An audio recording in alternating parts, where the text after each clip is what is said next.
അങ്ങനെ മത്സരം ആരംഭിച്ചു. അതാ മുയലച്ഛനും ആമുകുട്ടനും നിരന്നു നിൽക്കുന്നു.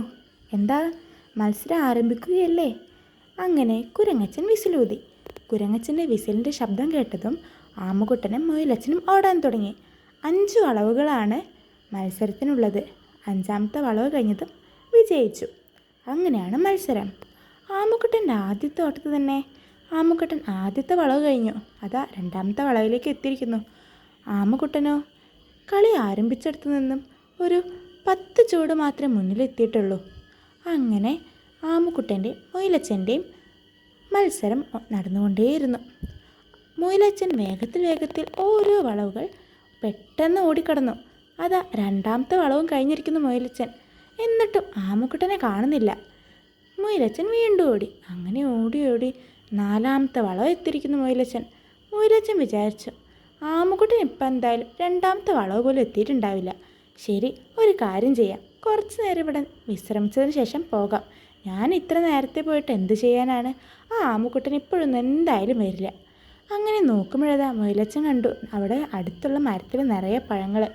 മുയലച്ഛൻ ആ പഴങ്ങളൊക്കെ പറിച്ച് ഓരോന്നോരോന്നെ ആസ്വദിച്ച് കഴിച്ച് അവിടെ ഇരുന്നു. ആ കഴിച്ചിരുന്ന് മുയലച്ഛനോട് ഉറങ്ങിപ്പോയി. മുയലച്ഛൻ വിചാരിച്ചു, ശരി, കുറച്ചു നേരം ഒന്ന് മയങ്ങിയേക്കാം, എന്നാലേ ആമുകുട്ടൻ ഇവിടെ എത്തുള്ളൂ. അങ്ങനെ കുറച്ചു നേരം ഉറങ്ങാമെന്ന് വിചാരിച്ച് മുയലച്ഛനാകട്ടെ ഒരു ദീർഘനേരം തന്നെ ഉറങ്ങി. ഇതും കണ്ടുകൊണ്ടാണ് ആമുക്കുട്ടൻ വരുന്നത്. ആമുക്കുട്ടൻ ഇങ്ങനെ ഓടി വരുമ്പോഴല്ലേ കാണുന്നത് മുയലച്ഛൻ കേമമായിട്ട് ഉറങ്ങണു.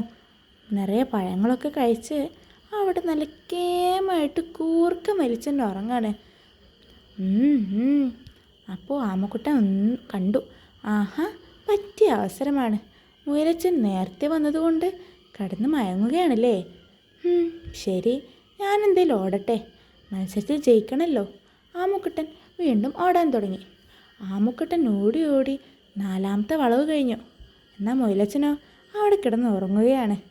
അങ്ങനെ 5ാമത്തെ വളവ് കഴിഞ്ഞു. എന്നിട്ടും മുയലച്ഛൻ എഴുന്നേറ്റില്ല കേട്ടോ. അങ്ങനെ 5ാമത്തെ വളവും കഴിഞ്ഞ് ആമച്ചൻ കളിയിൽ ജയിച്ചു.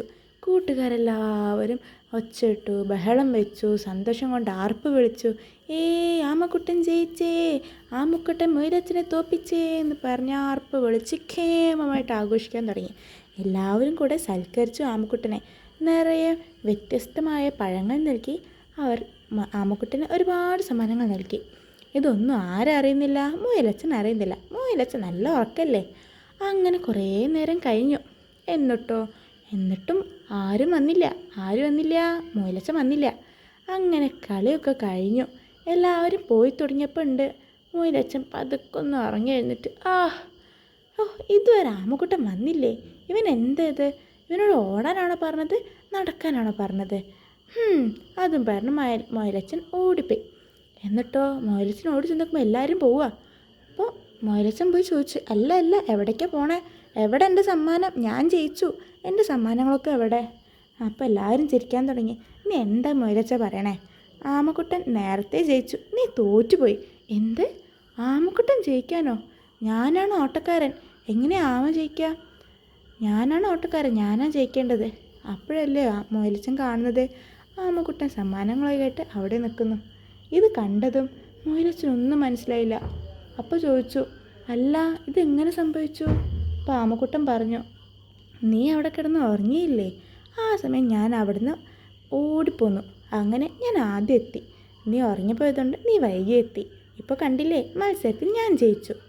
ഇത് കേട്ടതും മുയലച്ഛനാകെ വിഷമായി. മുയലച്ഛൻ ആദ്യം പറഞ്ഞതല്ലേ നീ ഒന്നുമല്ല, നീ തോറ്റു പോകുന്നൊക്കെ. പക്ഷെ എന്ത് സംഭവിച്ചു? ആര് ജയിച്ചു? ആമക്കുട്ടൻ ജയിച്ചു. അങ്ങനെ എളുഭ്യനായ മുയലച്ഛൻ ആമക്കുട്ടനോട് പറഞ്ഞു, എന്നോട് ക്ഷമിക്കൂ, ഞാൻ ഇങ്ങനെയൊന്നും പറയാൻ പാടില്ലായിരുന്നു. ഞാൻ മറ്റുള്ളവരുടെ കഴിവിനെ ഒരിക്കലും ഇങ്ങനെ മോശമാക്കി പറയാൻ പാടില്ലായിരുന്നു. അതുകൊണ്ടാണ് ഞാൻ തോറ്റുപോയത്. ആമക്കുട്ട, നീ ജയിച്ചു. നിനക്ക് എല്ലാവിധ അഭിനന്ദനങ്ങളും ഉയരുന്നു. എൻ്റെ ഭാഗത്താ തെറ്റ്, ഞാൻ തോറ്റിരിക്കുന്നു. അങ്ങനെ മുയലച്ഛനും ആ സന്തോഷ നിമിഷത്തിൽ ആമക്കുട്ടനോടൊപ്പം പങ്കുചേർന്നു. അങ്ങനെ അവരൊന്നിച്ച് ആ വിജയം ആഘോഷിച്ചു.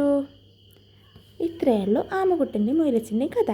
അപ്പോൾ നമ്മൾ മറ്റുള്ളവരുടെ കഴിവിനെ ഒരിക്കലും അപമാനിക്കാൻ പാടില്ല.